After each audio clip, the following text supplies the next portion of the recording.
నిన్నటి క్లాస్లో మనం వాగ్నార్ సూత్రం గురించి తెలుసుకున్నాం. ప్రభుత్వ రంగ కార్యకలాపాలు పెరుగుదల వలన ప్రభుత్వ వ్యయం ఏ విధంగా పెరుగుతుంది అనేటువంటి దాన్ని వారు జర్మనీ దేశానికి చెందినటువంటి వాగ్నార్ మూడు విషయాలలో అతను 3 దశల్లో ఉంటుందని చెప్పాడు. మొదటి దశలో పారిశ్రామికీకరణకు ముందు దశ అని, తర్వాత పారిశ్రామికీకరణ దశ అని, మూడోది పారిశ్రామికీకరణ తరువాత దశ. ఈ 3 దశల్లో ప్రభుత్వ వ్యయం ఎప్పుడు ఏ విధంగా ఉంటుంది అనేటువంటి దాని గురించి అతను చక్కగా వివరించడం జరిగింది. ఓకే, ఇది మనకు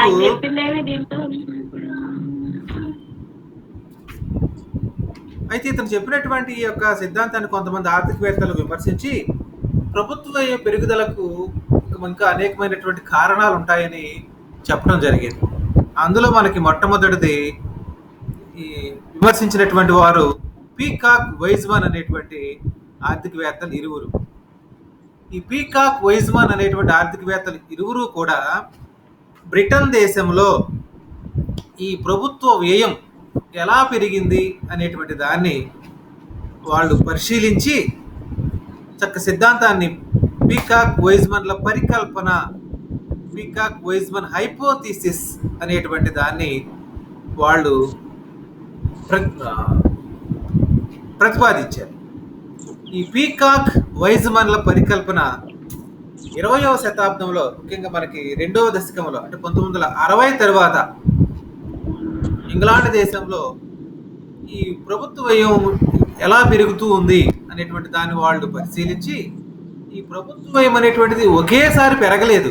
అది స్టెప్ బై స్టెప్ అంటే మెట్లు ఎక్కేటప్పుడు ఏ విధంగా అయితే ఒకటి తర్వాత ఒకటి ఉంటుందో అలాగా ప్రభుత్వ వ్యయం అనేటువంటిది పెరిగిందని వీరు వివరించడం జరిగింది అనమాట.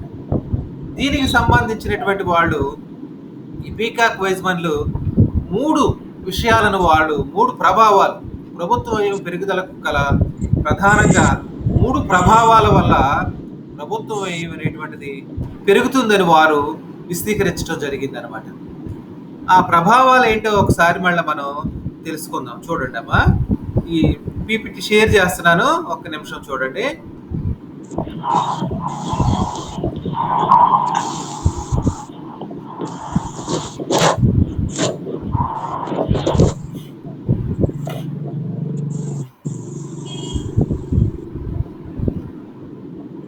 కనిపిస్తుందమ్మా? పీకాక్ మరియు వైజ్మన్ల పరికల్పన, దీనికి సంబంధించి మనం ఇంట్రడక్షన్ రాస్తాం. అంటే ఈ యొక్క ప్రభుత్వ వ్యయం ఎప్పుడు ఎలా పెరుగుతుంది, అంతకుముందు ఉన్నటువంటి వాగ్నార్ సూత్రం ఏం తెలియజేసింది అనేటువంటి దాన్ని చెప్తాం. తర్వాత ఉపోద్ఘాతంలో ఇప్పుడు మనం చెప్పుకున్నట్లుగా పీకాక్ మరియు వైజ్మన్ అనేటువంటి ఆర్థికవేత్తలు ఇరువురు కూడా ప్రభుత్వ వ్యయానికి సంబంధించినటువంటి సిద్ధాంతాన్ని రూపొందించారు. వీళ్ళు బ్రిటన్ దేశంలో ప్రభుత్వ రంగం యొక్క ఆదాయం ఏ విధంగా పెరిగింది, దాని ద్వారా వ్యయం అనేటువంటిది ఏ విధంగా పెరిగింది అనేటువంటి దాని సిద్ధాంతాన్ని వీళ్ళు వివరించడం జరిగింది అనమాట. ఈ 1960వ దశాబ్దం తొలి సంవత్సరాలలో వీరి యొక్క సిద్ధాంతాన్ని ప్రచురించడం జరిగింది. బ్రిటిష్ ప్రభుత్వ రంగంలో పెరుగుదలకు ఆ దేశ ఆర్థిక వ్యవస్థ ఆర్థిక దత్తాంశాన్ని ఉపయోగించి విశ్లేషించారు. ఆర్థిక దత్తాంశం అంటే ఆ ప్రభుత్వ వ్యయం దేనిపైన ఎప్పుడు ఎంత ఎలా ఖర్చు పెట్టారు అనేటువంటి డేటాని, దత్తాంశాన్ని, ఆ లెక్కల్ని అన్నిటినీ కూడా వాళ్ళు తీసుకుని క్రోడీకరించి దాన్ని విశ్లేషించారు అనమాట. అంటే ఎనలైజ్ చేశారు, ఎప్పుడు ఎలా ప్రభుత్వ వ్యయం దేనిపై ఎంతెంత ఖర్చు చేశారు అనేటువంటి దాన్ని వాళ్ళు ఈ యొక్క 1960 తర్వాత వివరించడం జరిగిందనమాట. అలా బ్రిటిష్ ప్రభుత్వం పెరుగుదల నిరంతరంగా కాకుండా అప్పుడప్పుడు ప్రభుత్వ వ్యయం అనేటువంటిది ఒకేసారి పెరగలేదని, అలా మెట్లు ఎక్కేటప్పుడు ఒకదాని తర్వాత ఒకటి ఏ విధంగా అయితే ఉంటుందో అదే రీతిలో ఈ యొక్క ప్రభుత్వ వ్యయం అనేటువంటిది క్రమక్రమంగా పెరిగిందని వాళ్ళు చేసినటువంటి పరిశోధన విశ్లేషణలో తెలుసుకున్నారనమాట. ప్రభుత్వ ఆర్థిక వ్యవహారాలు 20వ శతాబ్దంలో క్రమంగా బాగా పెరిగాయని వీరు చెప్పడం జరిగిందనమాట. దీనికోసం వాళ్ళు 3 రకాలైనటువంటి ప్రభావాలను వివరించారు. అందులో మొదటి ప్రభావం ఏంటో కనిపిస్తుందమ్మా? కృష్ణవేణి, మొదటి ప్రభావం ఏంటమ్మా?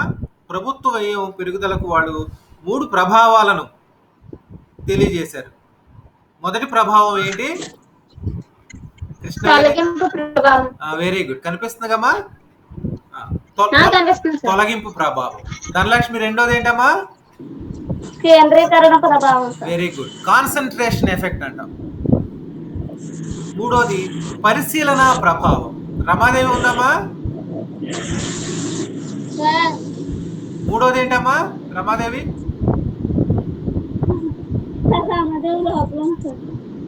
మూడోది ఏంటమ్మా? పరిశీలన ప్రభావం, ఇన్సెప్షన్ ఎఫెక్ట్ అంటాం. ఈ మూడింటి గురించి మనం వివరంగా తెలుసుకుందాం. కిషోర్, 3 చెప్పాము ఒకసారి. కిషోర్ ఉన్నాడా? కిషోర్ ఉన్నాడమ్మా?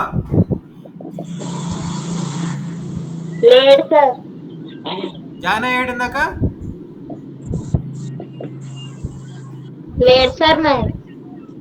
సరే, మొట్టమొదటిది తొలగింపు ప్రభావం. దాన్ని ఏమన్నా ఇంగ్లీష్లో ఏమన్నా డిస్ప్లేస్మెంట్ ఎఫెక్ట్. ఏమి తొలగిస్తారు? దేన్ని తొలగించడం ద్వారా ఇది ప్రభుత్వం ఏమనేటువంటిది ఎక్కువ అవుతుంది అనేటువంటి దాన్ని ఈ డిస్ప్లేస్మెంట్ ఎఫెక్ట్లో వాళ్ళు చెప్పడం జరిగిందనమాట.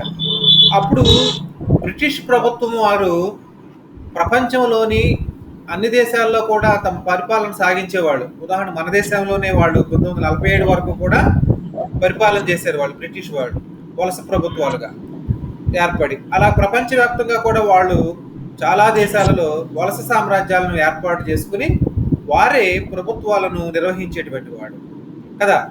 అయితే ఆ యుద్ధాలు మరియు ప్రతిద్రవ్యోల్బణం అంటే ధరలు తగ్గిపోవడం అనమాట. యుద్ధాలు మరియు అలాంటి దేశంలో సంక్షోభం ఏర్పడినప్పుడు, సంక్షోభ పరిస్థితులు ఆందోళనకరంగా ఉన్నప్పుడు ఏం చేశారంటే బ్రిటిష్ వారు పన్నులు మరియు వ్యయాలు పూర్తిగా మరియు సాపేక్షిక స్థాయిలో అంటే పోల్చి, పన్నులు వేయమంటే పన్నులంటే రాబడి, వ్యయాలంటేనేమో ప్రభుత్వం చేసేటువంటి ఖర్చు అంటే ఆదాయము మరియు ఈ వ్యయాలు, ఈ రెండింటికి మధ్యగా సాపేక్ష సంబంధాన్ని వాళ్ళు ఏం చేశారంటే వారి యొక్క పరిశోధనలో క్రమక్రమంగా ప్రభుత్వం యొక్క వ్యయం పెరిగిందని వివరించారనమాట. ఎందుకు పెరిగిందంటే ఈ ద్రవ్యోల్బణము, ప్రతి ద్రవ్యోల్బణము మరియు యుద్ధ సమయాలలో ఎందుకు ప్రభుత్వ వ్యయం పెరిగింది అంటే ప్రభుత్వ కార్యకలాపాలు పెరగటం వల్ల. ఎందుకు? యుద్ధాన్ని ఎదుర్కోవటానికి కావలసినటువంటి ఆయుధాలు, ఆయుధ సామాగ్రి అన్నింటినీ కూడా ప్రభుత్వం సమకూర్చుకోవాలి. అందుకోసం ప్రభుత్వ వ్యయం పెరుగుతూ ఉంది. అలాగే ధరలు తగ్గుతూ ఉన్నాయి. మరి ధరలు తగ్గుతూ ఉన్నప్పుడు ఎందుకు ధరలు తగ్గుతూ ఉన్నాయి? ప్రజల దగ్గర ఆదాయం అనేటువంటిది లేకపోవటం వల్ల, వస్తు ఉత్పత్తిని కొనుగోలు చేయకపోవటం వలన, వస్తు ఉత్పత్తిని ప్రజలకు డిమాండ్ అనేటువంటిది లేకపోవడం వల్ల సప్లై అలాగే ఉండిపోయి ధరలు అనేటువంటివి తగ్గుతూ ఉన్నాయి. ఆ పరిస్థితి అనమాట. మరి ఆ పరిస్థితిని కూడా ఎదుర్కోవడానికి ప్రభుత్వం, అమ్మ ఎవరు చూడండి, వీటిలో పెట్టండి అమ్మ, డిస్టర్బెన్స్ వస్తుంది.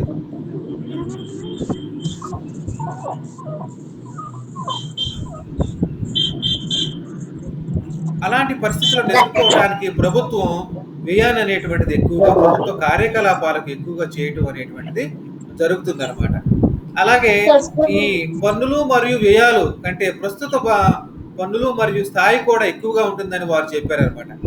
సంక్షోభ సమయాల్లో చేసేటువంటి ఎక్కువ ప్రభుత్వ వ్యయం ఎక్కువ పన్నుల రాబడిని వసూలు చేయడానికి సమర్థిస్తుందంట. మరి ఇలాంటి యుద్ధము, ఇలాంటి ఆర్థికమైనటువంటి సంక్షోభ పరిస్థితులు ఏర్పడినప్పుడు ప్రజలు కూడా అయ్యో ప్రభుత్వానికి ఇంత ఖర్చు అవుతా ఉంది, దీన్ని మనం ఎదుర్కోవటానికి మన వంతు సహాయం మనం చేయాలని ప్రజలు కూడా ముందుకు వస్తారు కదా.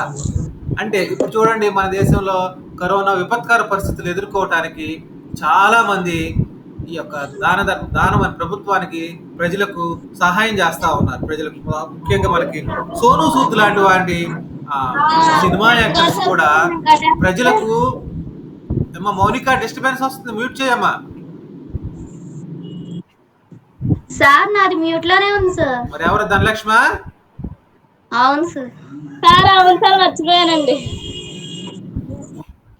నేను మాన్ చేయమన్నప్పుడు చేయండి, అన్మ్యూట్ చేయడు. ఇలాగా అనేక మంది ఖర్చు చేయటానికి వెనుకాడు వేయరనమాట. అంటే విపత్కర పరిస్థితులను ఎదుర్కోవడానికి వాళ్ళు ముందుకుంటారని చెప్పవచ్చు అనమాట. అందులోనే అందుకోసమే ప్రభుత్వం కూడా ఏం చేస్తుందంటే పన్నులు అనేటువంటి వాటిని పెంచడం జరుగుతూ ఉంది. పన్నులు పెంచి ప్రభుత్వం అంటే ఖర్చు ఎక్కువైంది కాబట్టి ఆదాయం లేదు ఇక్కడ. మరి ఆదాయం సమకూర్చుకోవాలంటే ఏం చేయాలి? పన్నులు అనేటువంటి వాటిని వేయాలి ప్రభుత్వం కదా. ఈ పన్నుల రాబడి ద్వారా ఇచ్చే స్థాయిలో ప్రభుత్వ కార్యకలాపాలు అనేటువంటివి హెచ్చు స్థాయిలో నిర్వహించవచ్చని వీరు వివరించడం జరిగింది. అంటే ఇక్కడ ప్రభుత్వ రంగం యొక్క కార్యకలాపాలు అనేటువంటివి బాగా పెరిగాయి, ప్రభుత్వ వ్యయం పెరిగింది. ప్రభుత్వ వ్యయం పెరగడం వలన ఇక్కడ ఈ ప్రభుత్వానికి రాబడి అనేటువంటిది తక్కువగా ఉంటుంది. మరి ఆ రాబడిని అనేటువంటి తక్కువగా ఉండటం వలన పన్నులు అనేటువంటి వాటిని విధించి ఆ వ్యయం ఎంతైతే ఉందో ఆ వ్యయానికి సరిపడినటువంటి ఆదాయాన్ని లేక రాబడిని పెంచుకోవడానికి ప్రభుత్వమే ఎక్కువగా కృషి చేస్తుంది అనమాట. ఇందులో ప్రైవేటు రంగానికి కేటాయింపులు అనేటువంటివి తగ్గిపోతాయి. ప్రభుత్వ రంగమే ఇక్కడ ఈ యొక్క ఆర్థిక కార్యకలాపాలన్నింటినీ కూడా నిర్వహిస్తుంది కాబట్టి ప్రభుత్వ రంగ కేటాయింపుల్లో ఇవన్నీ ప్రైవేటు రంగానికి సంబంధించినటువంటి వాటిని తొలగించేసి ప్రభుత్వ రంగమే ముందుండి ఈ యొక్క దేశంలో విపత్కర పరిస్థితులను ఎదుర్కోవటానికి ముందుంటుందండి. అందువల్ల ఈ తొలగింపు ప్రభావం వల్ల ప్రభుత్వ రంగానికి ఆర్థిక కార్యకలాపాలు అనేటువంటివి పెరిగి వ్యయం అనేటువంటిది పెరిగింది. దానికోసం ప్రభుత్వం పన్నులు అనేటువంటి వాటిని విధించడం జరుగుతూ ఉందన్నమాట. ఇది తొలగింపు ప్రభావము. ఓకే, అంటే ఇక్కడ ప్రైవేటు రంగానికి కేటాయింపులు అనేటువంటి వాటి తగ్గిపోయి ప్రభుత్వ రంగ కేటాయింపులు అవి తొలగించబడతాయి అన్నమాట. అంటే ప్రభుత్వమే ముందుండి తమ యొక్క కార్యకలాపాలను విస్తరిస్తూ ఉంది. చూడండి, ప్రపంచం అన్ని దేశాల్లో కూడా ఇలాంటి విపత్కర పరిస్థితులు, యుద్ధాలు కానీ లేకపోతే ఆర్థిక అత్యవసర పరిస్థితులు కానీ, ఇప్పుడు ఉన్నటువంటి వైద్యపరమైనటువంటి ఎమర్జెన్సీ, మెడికల్ ఎమర్జెన్సీలు వచ్చినప్పుడు కానీ, కరోనాను ఎదుర్కోవడానికి ప్రభుత్వాలు అందరూ కూడా దీని గురించి ఆలోచిస్తూ ఉంటారు. ఏ విధంగా ఈ సమస్యను పరిష్కరించుకోవాలి, ఏ రీతిలో పరిష్కరిస్తే మనకి ప్రజలందరూ ఆరోగ్యంగా క్షేమంగా ఉంటారు అనేటువంటి దాన్ని ఎంత ఖర్చు అయినా సరే ఎంత ప్రభుత్వాలు ముందుండి నడిపిస్తారు. ఖర్చుకి వెనకాడకుండా దేశ ప్రజల యొక్క ఆరోగ్యము సంక్షేమము ఇదే సంతోషమే ప్రధానం అనేటువంటి ఉద్దేశంతో ఎంత ఖర్చు అయినప్పటికీ కూడా ప్రభుత్వాలు వెనుకడుగు వేయకోకుండా, అందుగురించి మనకి ఈ యొక్క కరోనా టీకాలు వ్యాక్సినేషన్ అనేటువంటి దానికోసం ప్రభుత్వం కోట్లాది రూపాయలు ఖర్చు చేసి ప్రజలందరికీ ఏదో విధంగా కొంతకాలం మన దేశం లాంటి పెద్ద దేశం పెద్దదైనప్పటికీ కూడా ప్రజలు 130 కోట్ల మంది ప్రజలు ఉన్నప్పటికీ కూడా వీళ్ళల్లో ముందుగా పెద్ద వయసు వెళ్ళినటువంటి వారికి, తర్వాత 70 సంవత్సరాల పైన, తర్వాత 45 సంవత్సరాల పైనటువంటి, తర్వాత 18 సంవత్సరాల పైన ఉన్నటువంటి వారి ప్రాధాన్యతగా వ్యాక్సినేషన్ కార్యక్రమం అనేటువంటిది నిర్వహిస్తూ ఉన్నాం. అంటే దీనివల్ల ప్రభుత్వ వ్యయం అనేటువంటిది పెరుగుతూ ఉంది. మరి మీకు ఒక డౌట్ రావచ్చు, అరే మరి ప్రభుత్వ వ్యయం పెరిగింది కదా, మరి రాబడి పెంచుకోవడానికి మళ్ళీ మన మీద పన్నులు వేస్తుందండి గవర్నమెంట్ అని కదా. బ్రిటిష్ ప్రభుత్వం అప్పుడు మనకి 1960వ దశాబ్దం తొలి దశలో ఇదే చేసింది. ఇలాగే పన్నులు అనేటువంటి వాటిని ఎక్కువగా ప్రభుత్వమే పన్నులు విధించి ఈ యొక్క ప్రైవేటుకి రంగానికి తక్కువ ప్రాధాన్యత ఇచ్చి దాన్ని తొలగించేసి ప్రభుత్వ రంగం అనేటువంటిది ఎక్కువగా ఈ యొక్క ఆర్థిక కార్యక్రమాలు అనేటువంటి వాటిని నిర్వహించింది అనమాట. తర్వాత రెండోది చూద్దాం. తర్వాత కేంద్రీకరణ ప్రభావం, మూడోది అనమాట పరిశీలన ప్రభావం, ఇన్సెప్షన్ ఎఫెక్ట్ అంటాం. ఇన్సెప్షన్ ఎఫెక్ట్, పరిశీలన ప్రభావం రెండోది. అంటే ఏంటి ఇక్కడ పరిశీలన ప్రభావం అంటే ప్రజలందరూ కూడా పరిశీలిస్తారు. దేన్ని పరిశీలిస్తారు? దేశం ఎదుర్కొంటున్నటువంటి సంక్షోభాన్ని పరిశీలిస్తూ ఉంటారు. మీరు చూస్తున్నారా లేదా ఇప్పుడు ఈ యొక్క మన దేశం ప్రపంచ దేశాలు ఎదుర్కొనేటువంటి సమస్యల్ని అందరం కూడా అబ్జర్వ్ చేస్తాం. అయ్యో అక్కడ అంతమంది చనిపోయారు, ఇక్కడ ఈ ఊళ్ళో ఇంతమంది చనిపోయారు, అయ్యో అని అందరం కూడా బాధపడతా ఉన్నాం. అయితే ఈ ప్రజలందరూ కూడా అబ్జర్వ్ చేస్తూ ఉన్నారు, పరిశీలిస్తూ ఉన్నారు. ఇన్సెప్షన్ అంటే పరిశీలించడం.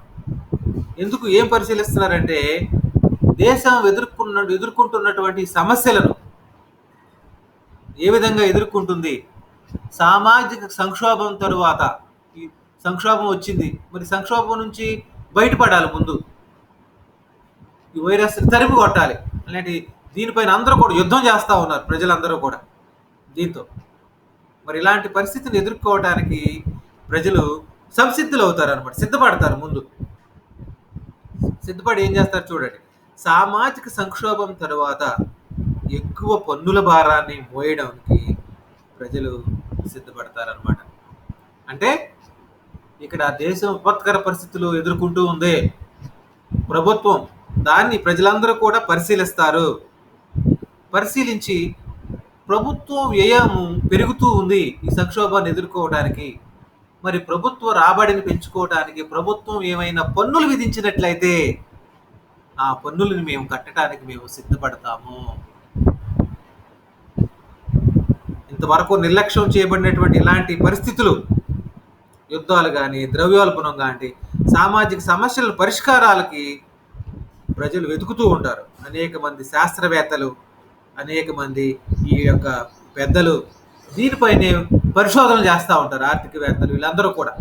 మరి దేశం ఎలాంటి విపత్కర పరిస్థితులను, విషమ పరిస్థితులను, సంక్షోభంలో కూరుకుపోయి ప్రజల మరణాలకు ఎందుకు ఇలా జరుగుతూ ఉన్నాయి, యుద్ధాలు కానీ, ద్రవ్యోల్బణం కానీ, ఇలాంటి ఈ కరోనా వైరస్ ప్రభావాలు కానీ ఎందుకు జరుగుతూ ఉన్నాయి, ఆ జరుగుతూ ఉన్నప్పుడు వాటిని మనం ఏ విధంగా ఎదుర్కోవాలి, ఏ విధంగా మన వంతు సహాయం మనం చేయాలి, దేనికైనా మనం సిద్ధపడి ఉండాలి అని ప్రజల యొక్క ఆలోచన విధానంలో మార్పు వస్తుంది. ప్రజల యొక్క ఆలోచన విధాలలో మార్పు వస్తుంది అనమాట. ప్రజలు ఏం చేస్తారంటే అప్పుడు పరిష్కార మార్గాలను వెతుకుతారు.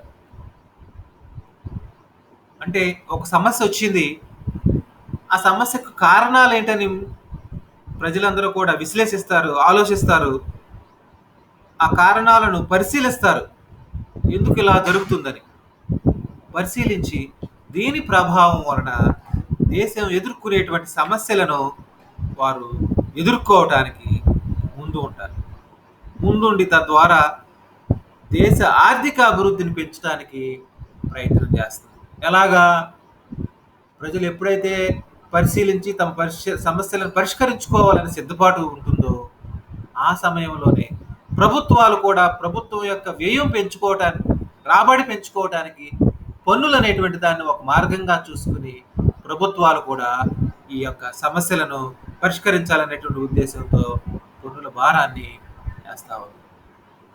తద్వారా ప్రభుత్వ వ్యయం పెరిగి దేశ ఆర్థికాభివృద్ధి అనేటువంటిది పెంచుకోవటానికి సహాయం జరుగుతుందన్నమాట, ప్రయత్నం చేయడం జరుగుతూ ఉంది. ఇది మనకి పీకాక్, వైజ్మన్ ఆర్థికవేత్తలు ఇరువురు కూడా పరిశీలన ప్రభావము, ఇన్సెప్షన్ ఎఫెక్ట్ అంటే దాని ప్రభావం వల్ల ప్రజలు పరిశీలించే, ఆలోచించే ఆ యొక్క విధానం ప్రజలందరిలో రావటం వల్ల ప్రభుత్వాలు కూడా ప్రభుత్వ వ్యయాన్ని పెంచుకోవడానికి ముందుకు వచ్చినాయి అన్నమాట. అంటే సమస్యను ప్రజలు అర్థం చేసుకున్నారు, ప్రభుత్వం పన్నులు వేసినా కూడా ఆ పన్నులను వారు చెల్లించడానికి సిద్ధపడతారు. కాబట్టి తద్వారా ప్రభుత్వ రాబడి అనేటువంటిది పెరిగి, ప్రభుత్వ రాబడి పెరిగిన తర్వాత దేశ ఆర్థికాభివృద్ధి కోసం ఈ ఆర్థిక కార్యకలాపాలు, ఉత్పత్తిని, ఉద్యోగులు పెంచేటువంటి ఆర్థిక కార్యకలాపాలు అనేటువంటివి పెరిగి ప్రభుత్వ వ్యయం అనేటువంటిది పెరుగుతుంది అని పీకాక్, వైజ్మన్ అనేటువంటి ఆర్థికవేత్తలు ఇరువురు కూడా చెప్పడం జరిగింది అనమాట. తర్వాత లాస్ట్ది కేంద్రీకరణ ప్రభావము, కాన్సన్ట్రేషన్ ఎఫెక్ట్ అన్నాం. ఏంటి కేంద్రీకరించడం? మూడోది కేంద్రీకరణ ప్రభావం. ఆర్థికాభివృద్ధి రేటు పెంచేటువంటి ప్రక్రియలో ప్రభుత్వాలన్నీ కూడా ఏం చేస్తాయంటే మన దేశం యొక్క ప్రజలకు ఉపాధి అవకాశాలు కల్పించాలి, పేదరికాన్ని నిర్మూలించాలి, ఆర్థిక అసమానతలను రూపుమాపాలి, ప్రజలందరికీ కావలసినటువంటి జీవన ప్రమాణాలు పెంచాలి అనేటువంటి ఉద్దేశంతో ప్రభుత్వాలు ఏం చేస్తాయంటే ఈ యొక్క పారిశ్రామికీకరణ ద్వారా ప్రభుత్వమే పరిశ్రమలను ఏర్పాటు చేసి తద్వారా ఎక్కువ శాతం ప్రజలకు ఉపాధి అవకాశాలు కల్పించి ఈ ఉపాధి అవకాశాలు కల్పించడం ద్వారా వారికి ఆదాయాల్ని పెంచడం జరుగుతుంది అనమాట. ఎప్పుడైతే ప్రజలకు ఉపాధి అవకాశాలు కల్పించబడ్డాయో ప్రజలకు ఆదాయం అనేటువంటిది పెరగటం జరుగుతూ ఉంది. ఈ ఆదాయం పెరిగి వారి యొక్క జీవన ప్రమాణాలు పెరుగుతూ ఉన్నాయి. ఎప్పుడైతే ఈ జీవన ప్రమాణాలు అనేటువంటివి పెరుగుతూ ఉన్నాయో ప్రజల యొక్క పొదుపు చేసేటువంటి సామర్థ్యం పెరుగుతూ ఉంది. పొదుపు చేసే సామర్థ్యం పెరుగుతూ ఉంది. పొదుపు పెరగటం వల్ల పెట్టుబడి పెరుగుతూ ఉంది. పెట్టుబడి పెరిగి మళ్ళా ఆ ఉత్పత్తిగత కార్యకలాపాలకు కావలసినటువంటి ఈ వనరులు అనేటువంటివి సమకూర్చుకోవడం జరుగుతూ ఉంది. అంటే ఆర్థిక వ్యవస్థలో ఈ ఒక సైకిల్ లాగా ఒకదానితో ఒకటి ముడిపడి ఉన్నాయి. ప్రజల యొక్క జీవన ప్రమాణాలు పెరగాలంటే వారికి ఉపాధి అవకాశాలు కావాలి, ఆదాయం కావాలి, వస్తువులకు డిమాండ్ పెరగాలి. ముఖ్యంగా కీన్స్ మహాశయుడు ఏమన్నాడు? పనిలేని కాలంలో ఆర్థిక మాంద్యం ఉన్నప్పుడు ఏం చేయాలన్నాడు? కృష్ణవన్ ఏమన్నాడు? మనం చదువుకున్నాం సెకండ్ ఇయర్లో. ఆర్థిక మాంద్యాన్ని ఎదుర్కోవడానికి ప్రజలకు అవసరమైతే ఏం చేయాలన్నాడు? అవసరమైతే కొంతమంది చేత గోతులు తీయించే పనులు చేయించండి, మరి కొంతమంది చేత ఆ గోతులు పూడ్చే పనులు చేయించండి అని చెప్పాడు. అంటే ఏదో ఒక విధంగా ప్రజలకు పని కల్పించాలి, ఉపాధి కల్పించాలి. ఆ ఉపాధి కల్పించటం వల్ల ప్రజలకు ఆ యొక్క ఆదాయం అనేటువంటిది సమకూరుతూ ఉంది. ఆదాయం అనేటువంటిది సమకూరటం వల్ల వారికి వస్తువులను కొనుగోలు చేసేటువంటి సామర్థ్యం పెరుగుతుంది. తద్వారా సార్థక డిమాండ్ పెరుగుతుందని కీన్స్ మహాశయుడు చెప్పారు. మనం కీన్స్ ఉద్యోగితా సిద్ధాంతంలో దాని గురించి మనం సెకండ్ ఇయర్లో చదువుకున్నాం. అలాగే ఇక్కడ కూడా ప్రభుత్వాలు ఏం చేస్తున్నాయి అంటే పరిశ్రమలను ఎక్కువగా ప్రభుత్వ రంగమే ఏర్పాటు చేసి ప్రభుత్వం యొక్క శక్తి సామర్థ్యాల అన్నిటినీ ఎంత ఖర్చు పెడితే ప్రజలకు మేలు జరుగుతుంది, ఎన్ని పరిశ్రమలు ఏ విధంగా ప్రభుత్వం వ్యయం చేస్తే ప్రజల యొక్క జీవన ప్రమాణాలు, ప్రజల యొక్క స్థితిగతులు, ఆర్థిక స్థితిగతులు మెరుగుపడతాయి అని ప్రభుత్వ దృష్టి అంతా కూడా దీనిపైనే కేంద్రీకరిస్తుంది. ఎలా ఖర్చు పెట్టాలి ప్రభుత్వ వ్యయాన్ని, ఏ విధంగా ఖర్చు పెడితే ప్రజలకు కావలసినటువంటి ఈ యొక్క ప్రజలకు ఉపాధి అవకాశాలు లభిస్తాయి, తద్వారా ప్రజల యొక్క ఆర్థిక స్థితిగతులు మెరుగవుతాయని ఈ యొక్క సంక్షోభాలను ఎదుర్కోవటం కోసం ప్రభుత్వ దృష్టి అంతా కూడా దీనిపైనే కేటాయించడం జరుగుతుంది, కేంద్రీకరించడం జరుగుతూ ఉందన్నమాట. దాన్నే మనం కేంద్రీకరణ ప్రభావం అంటాం. కేంద్రీకరణ ప్రభావం అంటాం. ఇది అభివృద్ధి చెందుతున్నప్పుడు ప్రభుత్వ రంగం యొక్క కార్యకలాపాలన్నీ కూడా పెరిగి ఆర్థికాభివృద్ధికి ఎక్కువ మొత్తంలో ఈ యొక్క ప్రభుత్వ వ్యయాలు అనేటువంటి వాటిని కేటాయించడం జరుగుతుంది అనమాట. ఈ విధంగా ప్రభుత్వ కార్యకలాపాలు పెరిగితే ఆటోమేటిక్గా ప్రైవేటు వ్యక్తులు చేసేటువంటి యొక్క కార్యక్రమాలు అనేవి కూడా తగ్గుతాయి. ప్రభుత్వం చేసేటువంటి యొక్క ఆర్థిక కార్యక్రమాలు కూడా తగ్గుతాయి అని మనం చెప్పవచ్చు అనమాట. ఇవి ఈ 3 ప్రభావాలు. మొట్టమొదటి ప్రభావం ఏమని చెప్పుకున్నామమ్మా? మొట్టమొదటిది తొలగింపు ప్రభావము అంటే ఈ సంక్షోభ సమయంలో ప్రభుత్వ కార్యకలాపాలను పెంచుకోవడం కోసం ప్రభుత్వం చేసేటువంటి వ్యయాన్ని ఎదుర్కోవడం కోసం ప్రజలు అధిక పన్నుల భారాన్ని కూడా సహించడానికి సిద్ధపడతారు. తద్వారా ప్రైవేటు రంగానికి కేటాయింపులు అనేటువంటివి తొలగించి ప్రభుత్వ రంగానికి కేటాయింపులన్నీ పెరిగి ప్రజలు పన్నులు కట్టడానికి కూడా సిద్ధపడతారని తెలియజేసేటువంటిది మొదటిది తొలగింపు ప్రభావము. రెండోది పరిశీలన ప్రభావము. కాన్సెప్ట్ పరిశీలిస్తారన్నమాట ప్రజలు. ఇన్సెప్షన్ దేని గురించి పరిశీలిస్తారు, ఆలోచిస్తారు అంటే దేశం ఎదుర్కొంటున్నటువంటి సమస్యలను ఏ విధంగా పరిష్కరించాలి, ఏది పని చేస్తే బాగుంటుంది,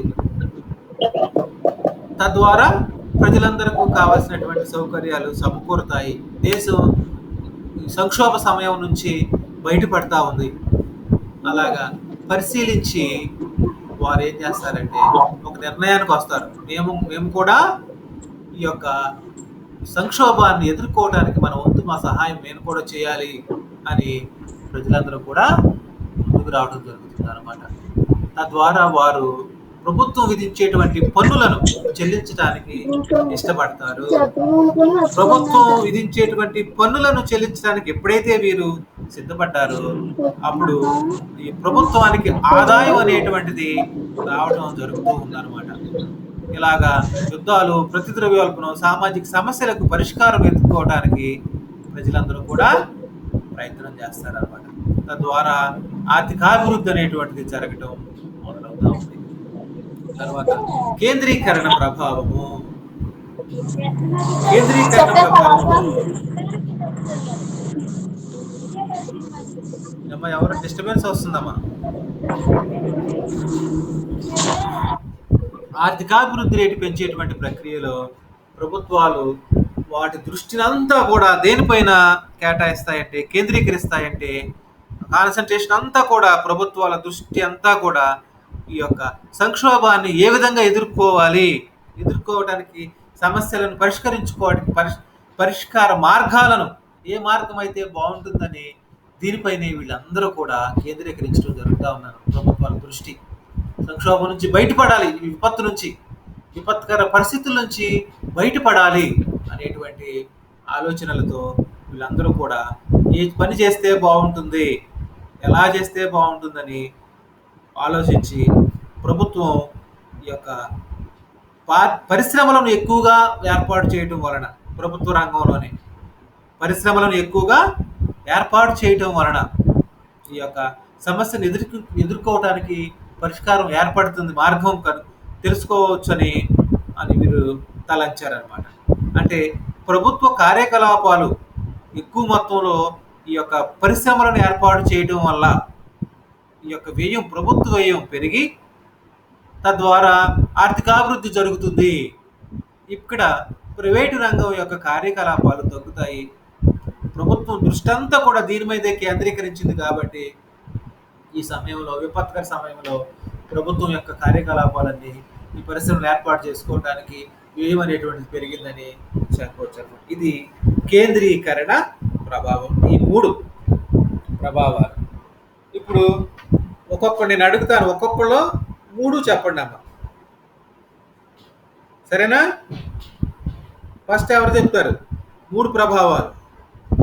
పీకాక్ వైజ్మన్లు ఈ బ్రిటన్ దేశంలో ప్రభుత్వ వ్యయం ఎలా పెరుగుతుంది, దాని కారణాలు అనేటువంటి దాన్ని, అక్కడ ఉన్నటువంటి ఆర్థిక దత్తాంశాలను అంటే డేటాని సేకరించి, అప్పుడు ఉన్నటువంటి ప్రభుత్వం దేనికి ఎంతెంత ఖర్చు చేసింది అనేటువంటి దాన్ని కేటాయించి, వాళ్ళు డేటాని సేకరించి దాన్ని పరిశీలించి దాన్ని వర్గీకరించి విశ్లేషిస్తారన్నమాట.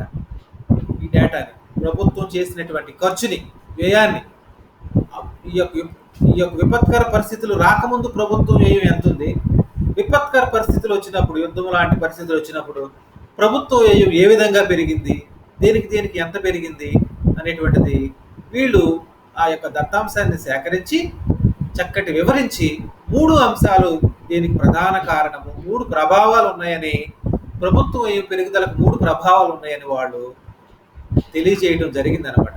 దీన్నే మనం పీకాక్ వైజ్మన్ల పరికల్పన లేదా పీకాక్ వైజ్మన్ల హైపోథీసిస్ అంటాం. పరికల్పన హైపోథీసిస్ అంటాం. ఫస్ట్ ఎవరు చెప్తారు? మౌనిక చెప్పమ్మా, 3 ప్రభావాలు ఏంటో?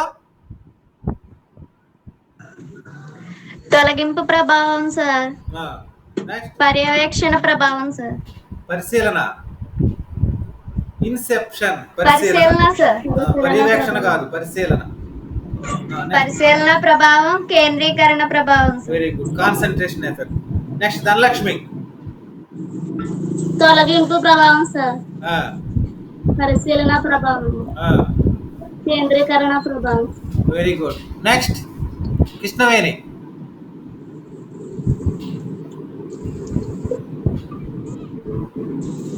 తొలగింపు ప్రభావం సార్. Very good. పరిశీలన ప్రభావం సార్. కేంద్రీకరణ ప్రభావం. రమాదేవి ఇంగ్లీష్లో చెప్పమ్మా, మూడుటిని ఏమంటాము?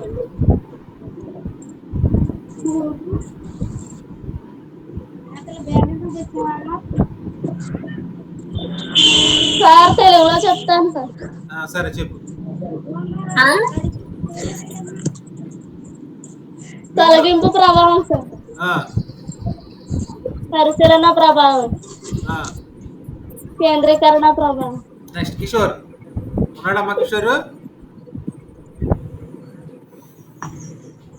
ఉన్నాడు సార్. కిషోర్ చెప్పాయా? మూడు ప్రభావాలు చెప్పాలి.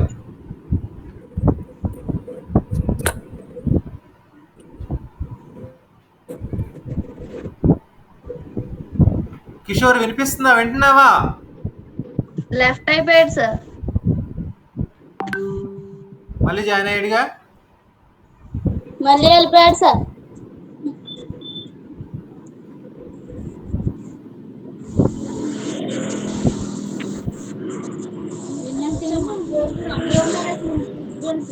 సరేనమ్మా. ఈ రెండు క్వశ్చన్స్ నిన్న చెప్పుకున్నటువంటి వాగ్నార్ సూత్రం, ఈ రోజు చెప్పుకున్నటువంటి అందులో కూడా మూడు దశలు అని చెప్పుకున్నాం. పారిశ్రామికీకరణ ముందు దశలో ప్రభుత్వం ఏ విధంగా వ్యయం చేసింది, పారిశ్రామికీకరణ జరుగుతూ ఉన్నప్పుడు ప్రభుత్వం ఏ విధంగా వ్యయం చేసింది, పారిశ్రామికీకరణ తరువాత ప్రభుత్వం వ్యయం ఏ విధంగా తగ్గింది, పారిశ్రామికీకరణ తర్వాత ప్రభుత్వ వ్యయం ఏ విధంగా తగ్గింది అనేటువంటి దాన్ని వాగ్నార్ పాశ్చాత్య దేశాలను పరిశీలించి వారు కూడా ఈ డేటాను తీసుకుని ప్రభుత్వ కార్యకలాపాలు ఏ విధంగా పెరుగుతున్నాయి, ప్రభుత్వ కార్యకలాప పెరుగుదల కారణాలు ఏంటి అనేటువంటి దాన్ని వాళ్ళు వివరించడం జరిగింది అనమాట. దాన్ని మనం వాగ్నార్ సూత్రం అన్నాం. జర్మనీ దేశానికి చెందినటువంటి అడాల్ఫ్ వాగ్నార్ అనే సిద్ధాంతం అతని పేరు మీదుగానే వచ్చింది. అలాగే ఇక్కడ కూడా ఈ పీకాక్ వైజ్మన్ పరికల్పనల్లో కూడా ఈ ప్రభుత్వ కార్యకలాపాలు ఏ విధంగా పెరిగాయి, ప్రభుత్వ కార్యకలాపాలు పెరుగుదలకు ప్రధానమైన కారణాలను వీరు కూడా మూడు అంశాలను వీరు వాళ్ళు ప్రతిపాదించారు. ఏంటంటే అవి మొట్టమొదటిది డిస్ప్లేస్మెంట్ ఎఫెక్ట్, రెండోది ఇన్సెప్షన్ ఎఫెక్ట్ లేదా పరిశీలన ప్రభావం, మూడోది కేంద్రీకరణ ప్రభావం లేదా కాన్సన్ట్రేషన్ ఎఫెక్ట్ అని చెప్పడం జరిగింది అనమాట. ఇవి మూడు కూడా బాగా గుర్తుపెట్టుకోండి అమ్మా. నిన్న పీపీటీ షేర్ చేస్తున్నానమ్మా. సార్ నిన్న పీపీటీ ఓపెన్ అవ్వట్లేదు సార్. అది అవునా? అయ్యింది కదా. ఏ ఫైల్ అది? ఏ ఫైల్లో వచ్చింది? సార్ అయ్యిందండి, ఓపెన్ అయిందండి. వాగ్నార్ సూత్రం పెట్టారు. మౌనిక ఓపెన్ కాలేదంటే నీ దాంట్లో అది లేదేనేమో. ఒకవేళ లేకపోతే అది డౌన్లోడ్ చేసుకోవాలి. పీపీటీ అని ఉంటుంది, పవర్ పాయింట్ ప్రెజెంటేషన్. అది ఓపెన్ చేసుకుంటే ఆ యాప్ డౌన్లోడ్ చేసుకుంటే అప్పుడు ఓపెన్ అవుతుంది. ఇది వరకు ఎప్పుడు నీ దాంట్లో పీపీటీ ఓపెన్ చేయలేదా నువ్వు? మీరు పెట్టి ఓపెన్ చేశాను సార్. అప్పుడు ఓపెన్ అయినాయిగా మరి. అయినాయి సార్, ఇదే ఓపెన్ అవ్వట్లేదు సార్. నిన్నటి నుంచి ట్రై చేస్తున్నాను. వాళ్ళకి ఓపెన్ అయింది అంటున్నారు మరి. ఇక్కడ అదేంటి ఈ యాప్ లేదు, అది ఓపెన్ అయ్యే యాప్ లేదు అంటే అంతకుముందు ఎలా ఓపెన్ అయినాయి? సరే మళ్ళీ ఒకసారి ట్రై చేయి, లేకపోతే ఆ యాప్ డౌన్లోడ్ చేసుకో. సరేనా? ఈ రోజు చెప్పినటువంటిది కూడా నేను షేర్ చేస్తానే. Okay sir. ఇంకేంటి మీరు నెక్స్ట్ మనకి మళ్ళీ థర్డ్ పీరియడ్ మళ్ళీ మన ఎకనామిక్స్ ఏనమ్మా. మళ్ళీ క్లస్టర్ చెప్తాను థర్డ్ పీరియడ్. ఇప్పుడు ఫస్ట్ పీరియడ్ అయిపోయింది. 10 to 11 first period, 11 to 12 second period. Second period ఏముంది మీకు? హిస్టరీ అని చెప్పారు. హిస్టరీ సార్ పెట్టారు సార్. టైం టేబుల్ తెలియదు సార్. తర్వాత మనకి గ్రూప్ లో పెట్టారు కమ్మా టైం టేబుల్.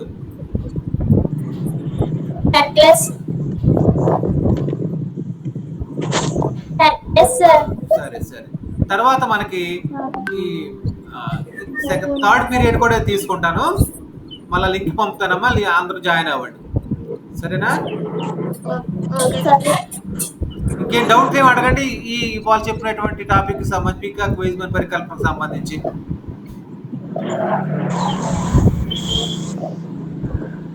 సార్ ఇది థర్డ్ యూనిట్ ఏనా సార్? ఇదమ్మా సిలబస్ రాసుకోలేదా నువ్వు? ఫస్ట్ లో పెట్టాను చూడండి, సిలబస్ రాసుకోండి, అది గ్రూప్ లో పెట్టాను. ఫస్ట్ యూనిట్ లో మనకి ప్రభుత్వ విత్త శాస్త్రము, దాని యొక్క భావన, నిర్వచనాలు మరియు పరిధి. ఓకే.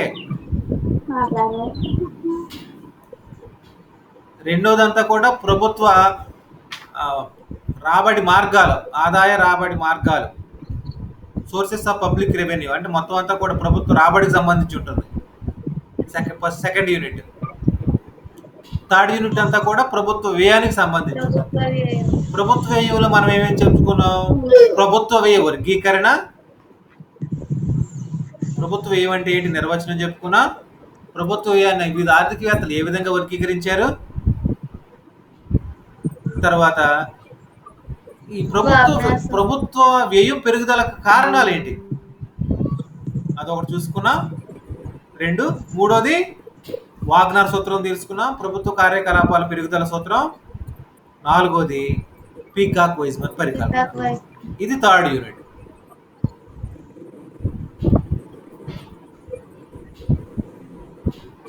ఇంకమ్మా లాస్ట్ ఇయర్ జరిగిన పేపర్ ఉందా మీ దగ్గర? సరే, నేను గ్రూప్ లో షేర్ చేస్తాను. మోడల్ క్వశ్చన్ పేపర్, సిలబస్ అవన్నీ కూడా మళ్ళీ ఒకసారి పంపుతలే. నెక్స్ట్ మళ్ళా 12 o'clock రెడీగా ఉండండి. సరేనా? ఓకేనా? నెట్ ఎక్కువగా ఉండేలాగా చూసుకోండి.